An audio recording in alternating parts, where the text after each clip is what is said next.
Aragón, Castilla y León y Andalucía. Estas tres comunidades tienen dos cosas en común. La primera es que van a ir a elecciones autonómicas este 2026 y la segunda es que van a ser testigos de la desunión de la izquierda. Los partidos de la llamada izquierda alternativa solo han logrado ponerse de acuerdo una vez para confluir juntas en unas elecciones de este 2023. Fue en Extremadura. Claro que en esta región ocurrieron dos factores que hicieron posible esta unidad. Por un lado, el hecho de que Sumar se apartase y no concurriese a las elecciones. Y por otro lado, el hecho de que Unidas Podemos todavía pervivía en esta región, traducida en este caso a Unidas por Extremadura. Por esta razón, todas las miradas apuntan a Yolanda Díaz, quien venía a unificar la izquierda y parece haberla dividido más de lo que ya estaba. Y es que aún no han pasado ni 3 años de la conformación de Sumar y el proyecto de la vicepresidenta segunda parece estar caducado. De hecho, Izquierda Unida, los comunes, Movimiento Sumar y Más Madrid ya se están movilizando para superar a la coalición de Sumar. Vetos, un acto en Magariños y una suma de siglas sin unidad real. La radiografía de cómo no construir un frente amplio de izquierdas. Yolanda Díaz es la mejor candidata que podría tener la izquierda, porque penetra de una forma muy eficaz en el electorado del PSOE, porque es quien puede recomponer piezas del espacio que se fueron saliendo del proyecto de Unidas Podemos. Hoy, humildemente, voy a dar un paso adelante.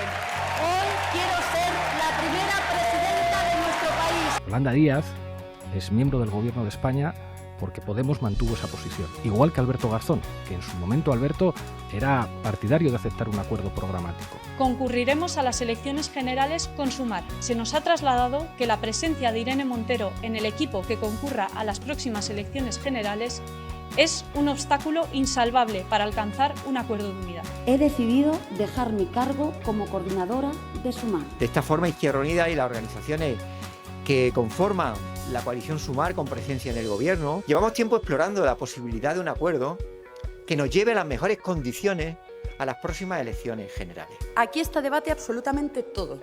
El proyecto político, los instrumentos democráticos de los que nos vamos a dotar, el nombre y los liderazgos, por supuesto que sí. El problema de la izquierda y lo que fragmenta a la izquierda es pedirle el voto a la gente de izquierdas para luego regalárselo al Partido Socialista.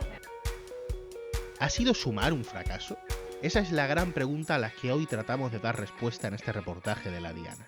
Para ello vamos a ir a la raíz de todo, vamos a ir al nacimiento de Sumar. La Diana, análisis desde el sur con Samuel Saborido. Es 2021. El todavía vicepresidente del gobierno Pablo Iglesias lanza un vídeo en redes sociales. En él anuncia su intención de presentarse a las elecciones madrileñas para enfrentarse a Isabel Díaz Ayuso. Y en él designa a la ministra de Trabajo, Yolanda Díaz, como su sucesora en el liderazgo de Unidas Podemos. Creo que digo algo que sienten millones de personas de izquierdas en toda España si digo que Yolanda Díaz puede ser la próxima presidenta del Gobierno de España.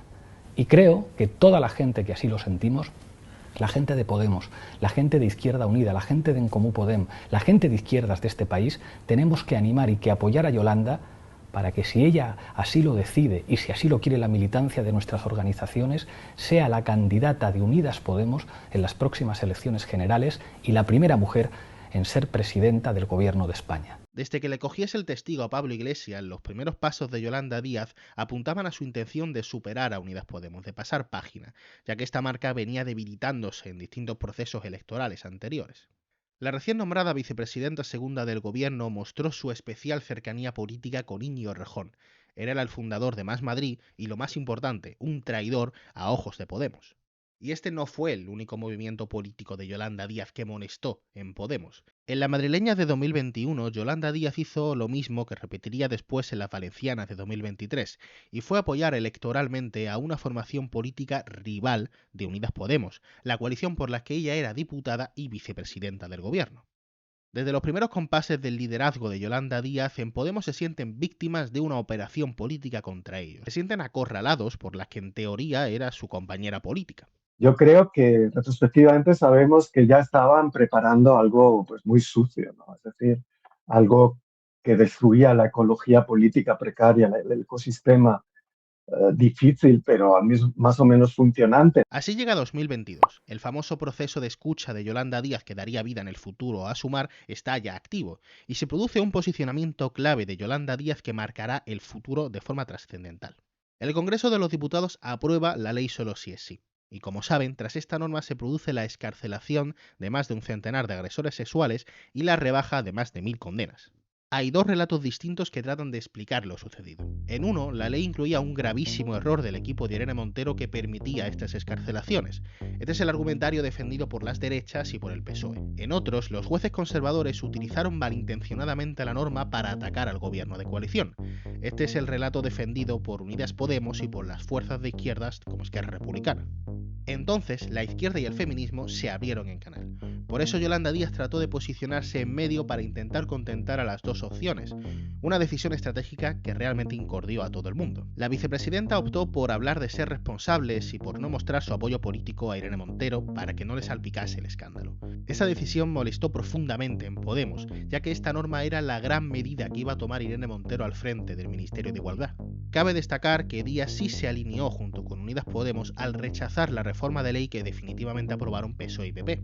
Desde entonces la relación de Podemos y Sumar estaba herida de muerte. Cuando Yolanda Díaz empieza a montar Sumar, empieza a dar pasos que a Podemos no le gustan.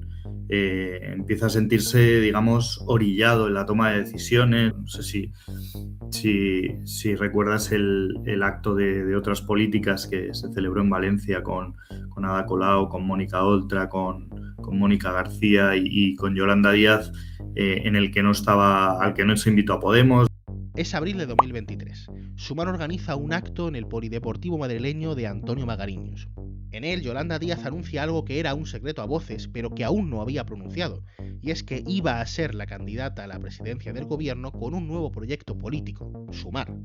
Podemos exigía a la vicepresidenta segunda que fuera clara sobre cuál era su proyecto, y también le pedía que convocase primarias para elegir los futuros liderazgos. Pero es que Sumar ha pecado de todos los pecados, ha cometido todos los errores que ya conocíamos en los partidos de izquierda nacionales y en los partidos de izquierda andaluces, ¿no? Esa necesidad de refundación constante que hace que no haya una estructura que tenga tiempo de echar a andar y de echar raíces, ¿no? Esto es una necesidad de una pureza ideológica constante que hace que tenga que refundarse constantemente, de replantearse mecanismos de participación cuando los anteriores no habían sido probados, ¿no? Al considerar que estas dos demandas habían sido incumplidas por parte de Yolanda Díaz, la formación fundada por Pablo Iglesias decidió no ir a Magariños. En este acto, Díaz constituye un Sumar marcadamente influenciado por Ada Colau y por Íñigo Errejón.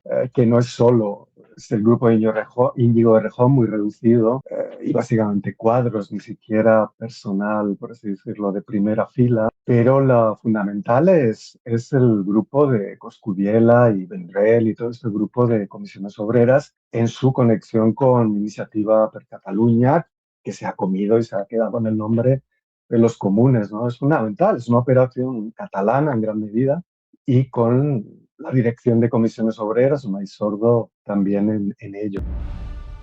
Declive para la izquierda en las elecciones autonómicas y municipales de este mismo año. El Partido Popular y Vox arrasan en la inmensa mayoría de territorios llamados a las urnas. Consecuencia, Pedro Sánchez decide adelantar las elecciones generales. La decisión de convocar un Consejo de Ministros esta misma tarde para disolver las Cortes y proceder a la convocatoria de las elecciones generales, de forma que los comicios se celebrarán el domingo 23 de julio. Este movimiento del jefe del Ejecutivo obliga a Yolanda Díaz a acelerar la construcción de su proyecto. También obliga a los partidos llamados a confluir con él a acelerar las negociaciones. Digamos que el adelanto electoral precipita un poco los planes y Sumar nace sin haber hecho todo el trabajo previo, entonces nace primero como una coalición electoral ad hoc y luego empieza a construirse ya como una coalición un poco más estable, ¿no? Podemos en todo momento dio la sensación de intentar imponer sus posiciones y por parte de Sumar se intentó, en cierto sentido, apartar a Podemos no solo, digamos, de liderazgo de la coalición, pero incluso a dirigentes importantes relegarles a posiciones donde su poder no se correspondía con la importancia que tenía Podemos. Finalmente, 14 partidos de izquierdas confluyen unidos bajo el paraguas de Sumar.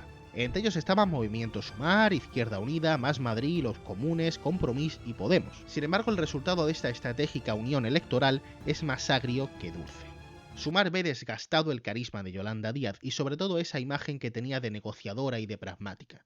Y Podemos lo pierde prácticamente todo. La formación morada acepta un rol absolutamente secundario en la confluencia. Pasa de liderar Unidas Podemos a contar con solo 8 puestos de salida, que se transformaron en 5 escaños en el Congreso de los Diputados. Además, los de Belarra aceptaron el veto a 2 de sus máximos dirigentes, Pablo Echenique e Irene Montero. Una vez que la investidura de Pedro Sánchez estaba ya encarrilada, Sumar debía empezar a repartirse puestos. ¿Quién estaría en el gobierno? ¿Quién estaría como portavoz en el Congreso? ¿Quién no estaría en ninguno de estos puestos? En estas negociaciones, Belarra intentó colocar a Irene Montero como ministra. No lo consiguió. En estas negociaciones, Belarra trató de que su formación tuviera una portavocía en el Congreso. No lo consiguió. En estas negociaciones, Belarra creyó confirmar el análisis que Podemos ya hacía sobre Sumar. Y es que para ellos el proyecto de Yolanda Díaz era una estrategia del PSOE, del errejonismo y de ese sector de Izquierda Unida que representaba Enrique Santiago, que tenía como fin cargarse a Podemos. Desde entonces los morados entraron en una estrategia de repliegue y de bunkerización. Pero cierto es, insisto, que por parte de Podemos había una lógica de resistencia, una lógica de reivindicarse como la auténtica izquierda que no solo atacaba a lo que es Movimiento Sumar hoy, sino que atacaba a todos los sectores de la izquierda. Se metía con Esquerra, se metía con Izquierda Unida, se metía con Más Madrid y también eso dificultaba el entendimiento. Los análisis más simplistas hablan aquí de la lucha de los egos de la izquierda. Esta lucha realmente existió, es real, pero esta pugna no es la única explicación para la desunión de la izquierda. Que no me parece serio explicar que la división o las diferencias políticas que hay tengan que ver con los egos en absoluto. Yo creo que tienen que ver con opciones tácticas estratégicas. Y por lo tanto, no me parece un elemento, una correlación. Hay ego y hay esas divisiones, pero no hay una causalidad. Es 2024 y sin posibilidad alguna de acuerdos llegan las europeas.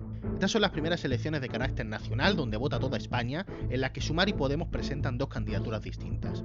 Podemos concurre con Irene Montero como cabeza de lista y Sumar se desmorona. Yolanda Díaz designa a Estrella Galán como cabeza de lista. Coloca a Jaume Asens de los Comunes en el segundo puesto y le otorga a Compromís el tercer lugar. A Izquierda Unida le deja el cuarto, aunque trató de colocarle en el quinto. Es decir, el número 1 para un partido recién creado, el número 2 y el número 3 para 3 formaciones políticas regionalistas, y el partido histórico con mayor implantación territorial y que más voto le ofrece a la coalición, el cuarto puesto. Sabiéndose ya que lo más probable era que Sumar se quedase con 3 eurodiputados y por tanto el cuarto de Izquierda Unida no llegase a tener representación. Y esto no es todo, es que Yolanda Díaz trató de evitar que Manu Pineda, que era el electo en las primarias de Izquierda Unida para ser su representante, estuviese en las listas electorales. El argumento oficial era la representatividad de género, las famosas listas cremallera. Pero la realidad es que el discurso más izquierdista de Manu Pineda y su posición sobre Palestina, en especial su fotografía con el líder de Hamás en 2012, molestaban a una Yolanda Díaz que trataba de hacer una coalición menos radicalmente de izquierdas. Las europeas arrojan un mal resultado generalizado para las izquierdas y se asume como un fracaso de Sumar. La ciudadanía ha hablado y yo voy a hacerme cargo. Por ese motivo, he decidido dejar mi cargo como coordinadora de Sumar. Este paso a un lado de Díaz deja el espacio de Sumar en un escenario bastante complejo. Su lideresa deja de liderar orgánicamente el partido, pero mantiene su puesto en el gobierno de España, su cartera ministerial y el liderazgo en la acción institucional y en la acción mediática de Sumar. El periodista del diario.es, Alberto Ortiz, explica que Sumar nunca ha llegado a ser del todo el proyecto que soñaba Yolanda Díaz. Los partidos pusieron muchas pegas al esquema que estaba planteando orgánicamente Yolanda Díaz para Sumar como esa estructura que superase a los partidos. Le ofrecía muy poco espacio a las direcciones de los partidos en la ejecutiva. Y luego hubo un problema con el diseño territorial, el despliegue territorial de lo que iba a ser Sumar en aquel momento, sobre todo en lugares como Madrid, ¿no? Donde Más Madrid no quería que Sumar en ese momento se crease como una estructura que replicase a lo que iba a ser lo estatal. Y entonces todo eso generó una serie de tensiones que provocaron que en realidad el modelo que había pensado Yolanda Díaz nunca llegase a cristalizar. Y el politólogo René Soto explica que Sumar cumplió la función histórica que tenía de reeditar el gobierno de coalición, pero no su segunda tarea, que era la de armar un frente amplio de izquierdas. Sumar ha conseguido su función histórica de reeditar el gobierno de coalición y darnos oxígeno y dar una posibilidad. Digamos que Sumar cumplió y triunfó en su primera fase, pero en la segunda no ha cumplido sus objetivos, ni ha conseguido una implantación territorial adecuada, ni ha sabido contentar a todos los socios que integraban Sumar, ni ha sabido diferenciarse en su discurso, ni ha sabido dar una acción legislativa, aunque no es culpa suya del todo, útil. La realidad es que Sumar como proyecto político tampoco ha podido liderar la acción del gobierno. En la pasada legislatura, Unidas Podemos, pese a todo, era capaz de imponerle una cierta hoja de ruta al PSOE. Podemos discutir la estrategia que llevaban los líderes de Unidas Podemos, pero es cierto que a nivel legislativo, también el arco parlamentario era distinto, se conseguían sacar cosas que nos daban la iniciativa política. Al tener esa iniciativa política, hacíamos que los adversarios tuvieran que hablar más de nuestras posiciones y de nuestras ideas, aunque en lo concreto fueran insuficientes, pero se hablaba de eso. Pero ahora no hay capacidad de sacar medidas que se noten en la vida de la gente. De cara al futuro y para tratar de enfrentar esta realidad, las 4 principales fuerzas de Sumar buscan ahora hacer un nuevo frente, un proyecto que busca superar a Sumar y que permita a la izquierda dar una mayor batalla ideológica. Y, por qué no, intentar que Podemos entre de nuevo en la coalición.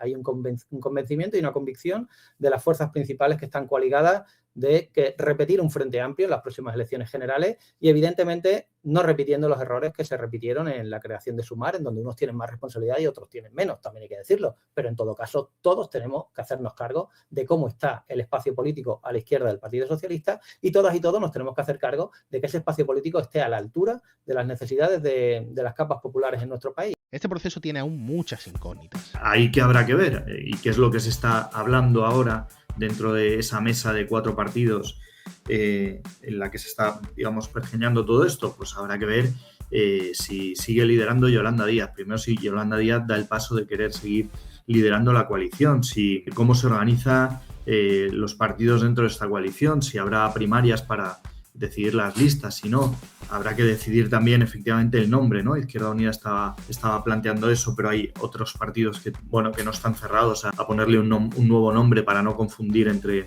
la parte y el todo, ¿no? Entre Sumar Coalición y Movimiento Sumar Partido, ¿no? ¿De qué va este nuevo proyecto? Hay que ir más allá. Necesitamos organizar la esperanza, convocarnos y agruparnos en torno a un proceso político movilizador, dirigirnos a la gente y dejar de hablar de nosotras y de nosotros. ¿Qué piensa Podemos sobre él? El problema de la izquierda y lo que fragmenta a la izquierda es pedirle el voto a la gente de izquierdas para luego regalárselo al Partido Socialista. ¿Este nuevo proyecto se replantea las relaciones con el PSOE o quiere seguir estando subordinado a los intereses de Pedro Sánchez? No es que ellos desde Sumar tengan, a mi juicio, una voluntad de subordinarse al PSOE, ni que sean parecidos a ellos. Simplemente no han sabido encontrar ni su hueco, ni su discurso, ni su marco. Y la gran pregunta sigue siendo la misma. ¿Yolanda Díaz va a seguir siendo candidata? No tiene por qué ser la mejor líder orgánica del partido, pero a día de hoy es la única cabeza de cartel que se puede permitir Sumar si quiere sobrevivir. La situación política en la izquierda española es compleja desde hace muchísimos años. Se podría decir que desde la Guerra Civil, así que hacer futurología es difícil. Nosotros damos aquí por finalizado el reportaje, pero no el tema. Si no nos conoces, soy Samuel Saborido, este es mi podcast, esta es La Diana, esto es un reportaje que hacemos además del podcast. A lo largo de los 3 años que llevamos haciendo contenido, el tema de la izquierda lo hemos tocado mucho, así que si estás aquí por esto, te recomiendo que le des a seguir si no lo has hecho ya, o que le des a suscribir, mejor dicho, porque tratamos mucho este asunto en diferentes tertulias y en diferentes entrevistas y en reportajes. Vamos a dejar aquí el reportaje, espero que te haya gustado, ya sabes, pon tu opinión en los comentarios, dale like, suscríbete y nos vemos en otra. La Diana es un videopodcast autoproducido y presentado por Samuel Saborido. Puedes vernos y escucharnos en YouTube, Spotify e iVoox. Y ahora también leernos en ladianapodcast.com.